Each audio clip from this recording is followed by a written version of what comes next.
El drama de Jesús por Monseñor José Julio Martínez. Parte tercera, la consumación. Capítulo cuarto, Martes Santo, día de preguntas.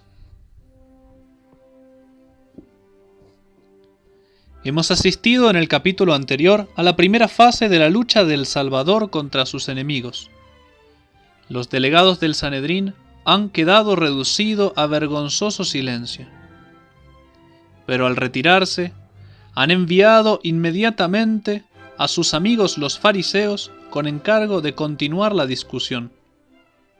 Aceptaron estos de buen grado, esperando tener mejor suceso. Tras breve deliberación, combinaron un plan de ataque, deseando inducir a Jesús a que pronunciase palabras comprometedoras que diesen ocasión de acusarle, ya sea ante los romanos, ya sea ante su propio pueblo. Van a intentar una diversión hacia el terreno político tan peligroso entonces. Su perversa intención está dramáticamente expresada en las imágenes de que se sirven los narradores. Querían cogerle como en un lazo, darle caza, sorprenderle. No lucharán contra él con armas honrosas, sino con una astucia indigna. Por eso, al principio se guardarán bien de presentarse en persona, temerosos de excitar su desconfianza. Le enviarán a algunos de sus jóvenes discípulos que con candor aparente vendrán a proponerle un caso de conciencia, esperando que lo resuelva de modo que quede en un trance muy difícil. Varios herodianos, así llamados según ya dijimos, porque eran partidarios resueltos de la dinastía de los Herodes, se juntaron a los emisarios de los fariseos. Como afectos que eran al gobierno de Roma, harían de acusadores y de testigos si la respuesta de Jesús les pareciese contraria a los intereses del imperio. Llegáronse pues a nuestro Señor varios alumnos de las escuelas rabínicas con grandes muestras exteriores de profundo respeto. «Rabí», le dijeron en un breve preámbulo muy halagador, todo para encubrir lo insidioso de su actitud y desvanecer las sospechas. «Rabí, sabemos que eres veraz y que enseñas el camino de Dios en verdad, y que no haces acepción de personas, porque no miras a las apariencias de los hombres». Qué cúmulo de elogios tan odiosamente hipócritas, aunque tan bien merecidos del Salvador. Con esto manifiestan la ilimitada confianza que les inspira y se muestran propicios de antemano a aceptar su decisión sobre el problema que van a proponerle. Razón tenía un antiguo comentador al compararlo con las abejas, que teniendo la boca llena de miel, llevan oculto un venenoso aguijón. Dinos, pues, ¿qué te parece? ¿Es lícito dar el tributo al César o no? ¿Lo pagaremos o no lo pagaremos? Proponen, como se ve, dos cuestiones diferentes. La primera es general y teórica. ¿Es lícito o no pagar el tributo al emperador romano? Y la segunda es práctica y prudente. Nosotros, miembros de la nación israelita, en estas circunstancias, ¿pagamos el tributo o no lo pagamos? En su lugar, dejamos dicho qué pesada era para los judíos la dominación romana. Particularmente odioso les era el tributo que tenían que pagar regularmente a los aborrecidos publicanos, que se lo reclamaban en nombre del César reinante, pues, de más de que solía ser abrumador, era también clara señal de su servidumbre, y los tocaba en el orgullo. Verdad es que el problema así propuesto no hubiera puesto en aprieto ni al santo rey Ezequías, ni al profeta Jeremías, ni a personas tan solícitas de la independencia nacional como Esdras y Nehemías, pues sin dejar de ser verdaderos israelitas, no dudaron en reconocer el dominio de Nínive, de Babilonia o de Persia. Pero los mezquinos principios y el orgullo de los fariseos habían producido en muchas almas escrúpulos angustiosos, que ahora lo utilizaban para proponer un caso de conciencia. No olvidemos que por su parte, los romanos eran celosos hasta el exceso del derecho que después de cada conquista se arrogaban de imponer tributos de varias clases a las naciones vencidas. Negarse a pagar el tributo al César se hubiera reputado por crimen de lesa majestad, que llevaba consigo terribles represalias. De ahí que los fariseos, aunque hostiles a Roma y opuestos por principio a pagar el tributo, lo pagaban fielmente como todos los demás. Fácil es entender por estos pormenores en qué consistía el lazo que tendían a nuestro Señor. Si respondía negativamente, lo entregarían a la autoridad y al poder del gobernador. No se debe pagar el tributo, pues estás contra Roma. Si decía que sí, lo desacreditaban ante el pueblo, presentándolo como enemigo declarado de los derechos sacratísimos de la teocracia. Esta palabra teocracia, que utilizamos muchas veces para referirnos al pueblo de Israel, hace referencia a que Dios era el único rey sobre Israel. Democracia es el gobierno de muchos, aristocracia el de unos pocos, teocracia es el gobierno de Dios, como teología es el estudio de Dios. Al parecer, daban por seguro que Jesús no se atrevería a desaconsejar el pago del tributo. «¿Por qué me tentáis, hipócritas?», les increpó. Luego, con tono majestuoso pero severo, añadió: «Mostradme la moneda con que se paga el tributo». Cuán viva, aunque callada, no sería la ansiedad de los presentes, mientras que algunos se fueron a buscar la moneda que Jesús les pedía. Cuando estos volvieron con un denario de plata, Jesús, mirándolo, replicó: «¿De quién es la figura esta y la inscripción?». Los jóvenes fariseos respondieron: «Del César». El César reinante era Tiberio. Su semblante grabado en el denario es bien conocido de anticuarios y coleccionistas. Difícil fuera hallar otro más hermoso. Pero quizás tampoco hubo jamás entre los emperadores romanos otro tan cruel como Tiberio. En el anverso de la moneda que tenemos a la vista se lee este exergo: Tiberius Caesar Divi Augusti Filius Augustus Pontifex Maximus. Tiberio, divino César, hijo de Augusto, pontífice máximo. Tomando por base la respuesta de los fariseos, el divino maestro pronunció una sentencia profundísima que produciría frutos felicísimos si en la práctica siempre se la tuviese en cuenta. Pues devolved al César lo que es del César y a Dios lo que es de Dios. Devolved. Los tentadores habían preguntado si era permitido dar el tributo, y Jesús les responde que lo devuelvan, es decir, que lo paguen como una deuda. Al decir de los celotes judíos y de algunos fariseos, había verdadera incompatibilidad entre el pago del impuesto y la soberanía de Dios sobre la nación escogida. Si somos libres, si somos servidores solos de Dios, no debemos pagar impuesto. Y si pagamos el impuesto, no estamos reconociendo a Dios como nuestro soberano. Ese denario viene de Roma y pertenece a Roma. Con su sola presencia en Palestina, atestigua la dominación de Roma. Que vuelva, pues, a Roma en forma de tributo. Pero también es justo dar a Dios lo que le pertenece, pues por encima de las autoridades de la tierra está la autoridad divina, a la que debemos respeto, obediencia y amor. Dios y el Estado, el orden religioso y el orden político. Dos órdenes ciertamente muy distintos, y uno de ellos muy superior al otro, pero no son opuestos.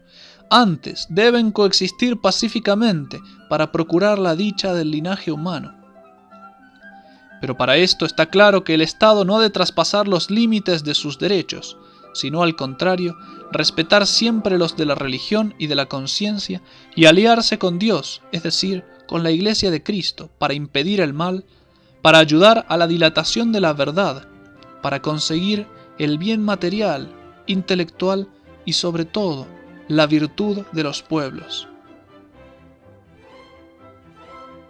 El Salvador respondió a la pregunta con tanta claridad y habilidad que los mayores enemigos de Roma y los más ardientes celotes nacionalistas no pudieron ofuscarse. San Pablo, en el capítulo 13 de la Epístola a los Romanos, desenvolverá un día este mismo pensamiento. Los que habían ido a preguntar se retiraron, pues, en silencio, confusos y al mismo tiempo obligados a admirar la sabiduría de aquel a quien habían querido coger en sus redes. En aquel día de preguntas, como lo llama Bossuet, todos los partidos más influyentes de la nación judía, Sanedrín, fariseos y herodianos, y luego los saduceos, se llegan sucesivamente a proponer a nuestro Señor cuestiones insidiosas. Ahora le toca el turno a los saduceos. Solo una vez durante toda su vida pública disputan con Jesús cara a cara, pidiéndole insolentemente una señal en el cielo. Aquellos hombres de ideas liberales, miembros casi todos del clero superior, indiferentes a la dominación romana, poco o nada se habían preocupado de la reputación y autoridad del Salvador durante su vida pública. No les importaba demasiado la doctrina del Salvador. Siendo semirracionalistas, se le daba muy poco de aquellas tradiciones que tanto estimaban los fariseos y que Jesús más de una vez había impugnado. Pero los acontecimientos de los últimos días les habían revelado en el templo, en su propio terreno. Recordemos que los saduceos eran sacerdotes. Les habían revelado el poder de nuestro Señor y cómo, además, ven en él un competidor peligroso, conciben el designio de desembarazarse de él cuanto antes puedan. Los saduceos negaban a un tiempo la inmortalidad del alma y también y por consiguiente la resurrección de los cuerpos. Sobre este punto le propondrán la dificultad a Jesús. Rabí, le dicen, Moisés nos dejó escrito que si el hermano de uno muriere y deja a su mujer viva, pero sin hijos, su hermano tome a la mujer y suscite prole a su hermano. Esta ley es conocida con el nombre de levirado. Tenía por objeto conservar la rama primogénita de cada familia e impedir la excesiva enajenación de los bienes. No era estrictamente obligatoria. Aunque el tiempo de nuestro Señor había caído en desuso, no había cesado de estar en vigor. Después de mencionado en resumen el texto legal, los saduceos citan un hecho, probablemente fingido, aunque de suyo es posible, que presentan con agudo ingenio para ridiculizar la creencia en la resurrección de los muertos. Pues eran 7 hermanos, y el mayor tomó mujer, y murió sin dejar hijos. Luego la tomó por mujer el segundo, y murió también sin dejar hijos, y el tercero de la misma manera, y asimismo la tomaron los 7, y ninguno dejó hijos. Y la postrera de todos murió también la mujer. Al tiempo pues de la resurrección, cuando volviesen todos a vivir, ¿de cuál de estos será mujer? Porque todos 7 la tuvieron por mujer.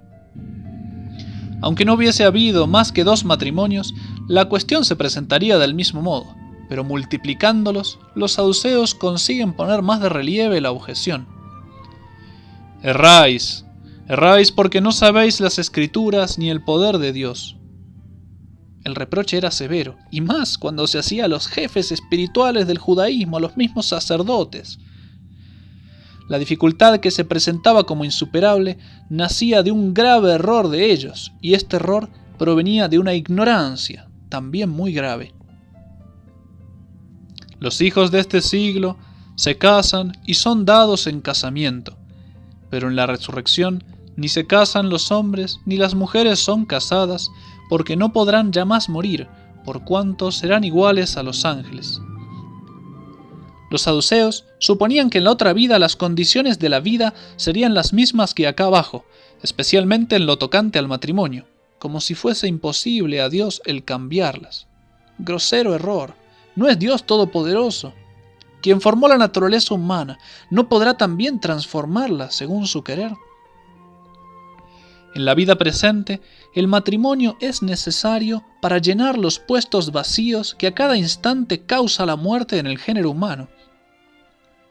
En el cielo, donde nadie muere, no será menester ni matrimonio ni generación. Los resucitados, ya gloriosos, serán semejantes a los ángeles. Por lo que toca a los muertos, que hayan de resucitar, ¿no habéis leído en el libro de Moisés, en el paisaje de la zarza ardiente, lo que Dios dijo? Yo soy el Dios de Abraham, el Dios de Isaac y el Dios de Jacob.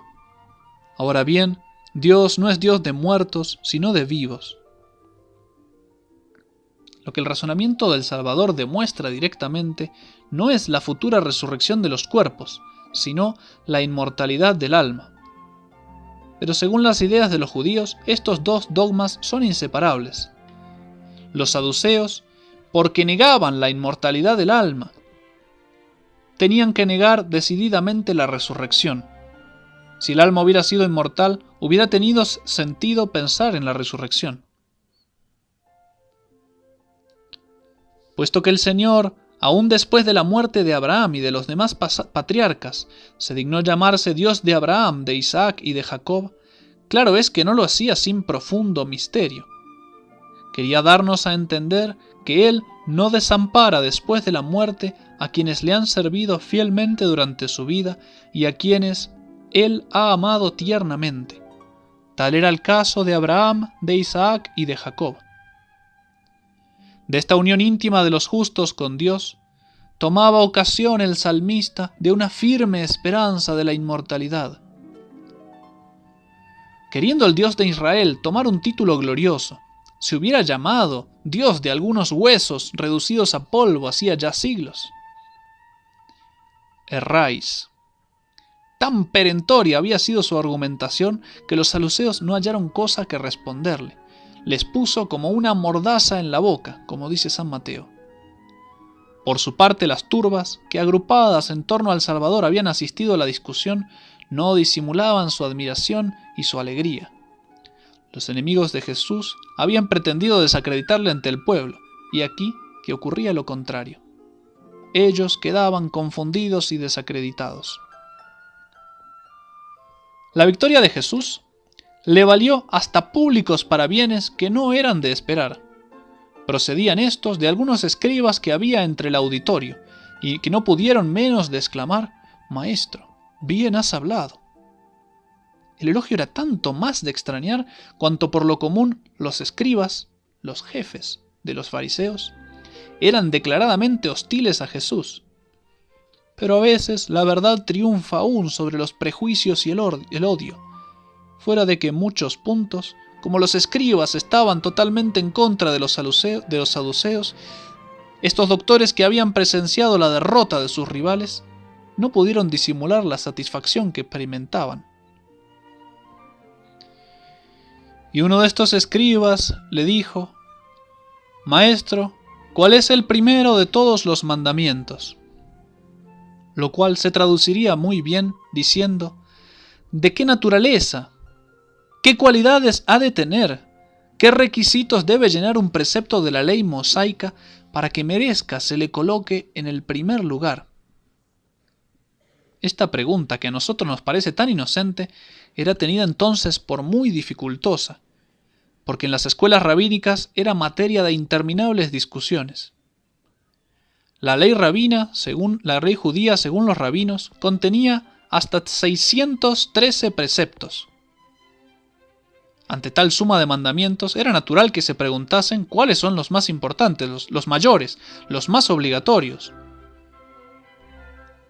Moisés había prescrito 365 leyes negativas y 248 positivas.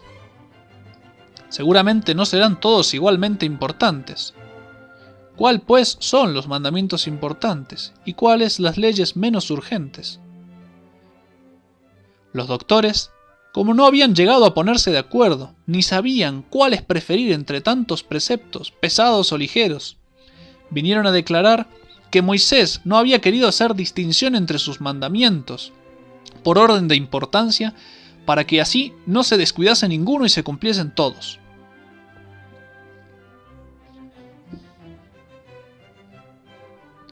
El primer mandamiento, dice Jesús, es este: escucha, Israel, el Señor tu Dios es un Señor único, y tú amarás al Señor tu Dios con todo tu corazón, y con toda tu alma, y con todo tu entendimiento, y con todas tus fuerzas. Simples variantes para representar todas las facultades y todas las potencias del ser humano.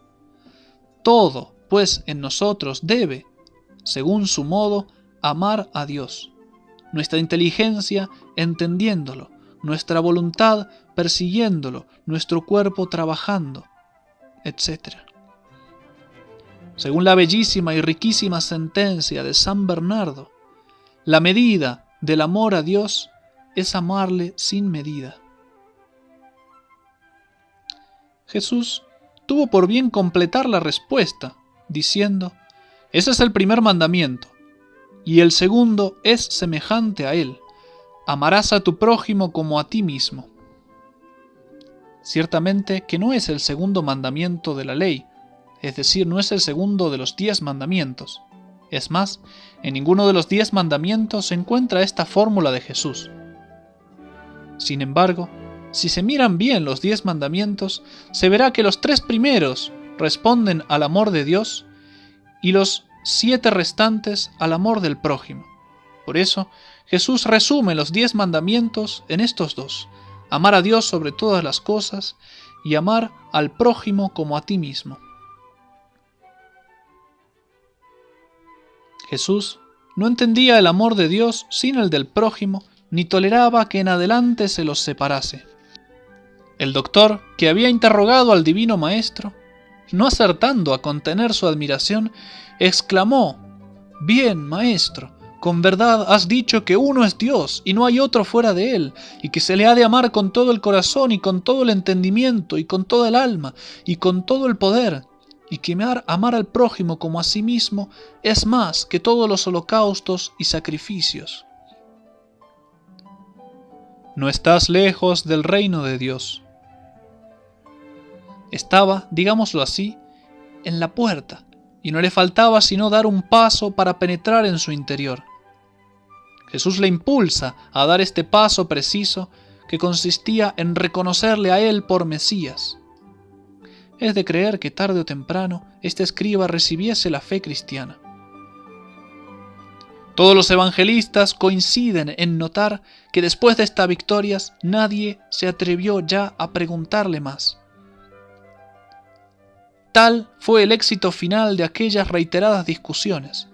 Uno tras otro, los miembros del Sanedrín, los fariseos, los herodianos, los saduceos y los escribas habían sucumbido debajo del peso de los argumentos y de la sabiduría encarnada de Cristo. Entonces se dieron cuenta que cualquier nuevo intento, por hábil que fuese y por bien trazado que estuviese, de nada serviría como no fuese para darle a Jesús nuevas pruebas de su superioridad y aumentar la influencia que tenía en el pueblo. Pero él, tranquilo siempre, no se contentará con ganar la batalla, sino que saldrá detrás corriendo a los enemigos para desmoronarlos en el campo. Les propondrá una cuestión a la que no sabrán responder, cuestión altísima, que versa acerca de un problema religioso de inmensa trascendencia: la divinidad del Mesías. ¿Qué os parece del Cristo? ¿De quién es hijo?, preguntó Jesús. La respuesta no tenía ninguna dificultad. De David, respondieron los fariseos. Las profecías eran tan claras y terminantes acerca de este particular que cualquier niño judío habría podido responder en modo satisfactorio. Hemos oído, hijo de David. Era el título más popular y frecuente del Mesías. Pues como David le llama su Señor cuando habla inspirado por el Espíritu Santo. Dijo el Señor a mi Señor: siéntate a mi derecha, hasta que ponga a tus enemigos por escabel de tus pies. El Salmo 109, que acaba de citar el Señor, todos los judíos de aquel tiempo lo atribuían a David, y unánimemente lo aplicaban al Mesías. Dijo el Señor a mi Señor era el Mesías. En el texto hebreo, las dos palabras Señor son sustantivos distintos. La traducción literal sería oráculo de Yahvé a mi Adón, es decir, a mi Señor, mi superior. Denota necesariamente un ser superior, ya que un rey tan poderoso como David se cree obligado a dárselo al personaje cuyas grandezas canta en este salmo. Y la continuación del cántico demuestra en efecto que el poeta rey, David, no podía referirse sino a un ser verdaderamente divino, pues nos lo representa sentado para siempre a la diestra de Dios y con Dios ejerciendo un poder sobrehumano. En otros términos, posee la naturaleza divina al mismo tiempo que la humana. El Mesías es, a la vez, hijo de David por su generación temporal e hijo de Dios por su generación eterna. Ahí está la clave del problema. David se postra de antemano ante el Mesías y le llama su Señor, aunque había de ser hijo suyo según la carne, porque en virtud de una iluminación sobrenatural sabía que tendría plenamente la divinidad. Los fariseos fueron incapaces de dar con esta clave. Pero por lo menos, después de estos graves acontecimientos y estas palabras, a ninguno de ellos ni a ninguno de los oyentes se le podía ocultar ya que Jesús, al suscitar este problema sobre el Mesías, había querido aplicarse a sí mismo el Salmo 109 y afirmar en esta nueva forma que Él era el Mesías tal como David lo había representado, y que tenía derecho a llamarse Hijo de Dios. Y una gran multitud del pueblo lo oía con gusto. En el curso del conflicto la turba había permanecido a su lado, siguiendo con vivísimo interés las discusiones, gozándose de sus reiterados triunfos, oyendo embelesada su palabra. Como habían dicho antes los humildes servidores del Sanedrín, jamás hombre alguno había hablado como él.